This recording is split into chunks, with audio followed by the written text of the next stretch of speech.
আসসালামু আলাইকুম। এই তো আজকে ইফতারে কি করলাম সেগুলোই আপনাদের সাথে শেয়ার করছি।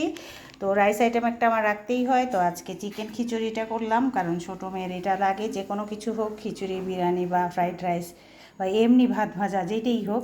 তো তার সাথে চনা বুট ভুনা, এর সাথে হচ্ছে মচমচে পেঁয়াজু ভাজা, আর আমার ছাদ বাগানের আমার হাজব্যান্ডের করা সেই গাছের বেগুন দিয়ে বেগুনি ভাজলাম। তার সাথে সালাদ, এই যে মরিচ, একটু নাগা মরিচও আছে, তার সাথে জিলাপি। আর এই যে মচমচে পেঁয়াজু আর বেগুনি রেসিপি যদি চান তাহলে আমার আশার রসইঘর ইউটিউব চ্যানেলে পেয়ে যাবেন। তার সাথে কিভাবে মচমচে হওয়ার জন্য বেসন ঘরে তৈরি করা যায় সেটাও সেখানে দেয়া আছে। তো আশা করি দেখবেন, ভালো থাকবে। ও চিরাও মাখাইছো না? ও চিরা, আমার হাজব্যান্ড বলতেছে ও সে আবার চিরা এগুলো জিনিস সে করে। শরবতটা হচ্ছে ফ্রিজে, এই যে এটা তার লাগে, এই ডিপার্টমেন্টগুলো তার। চিরা, দই, তারপর গুড় আর নারিকেল। ও কলাও দিছো? যদিও আমি এটা খাই না, ভালো জিনিস একটু কম খাই।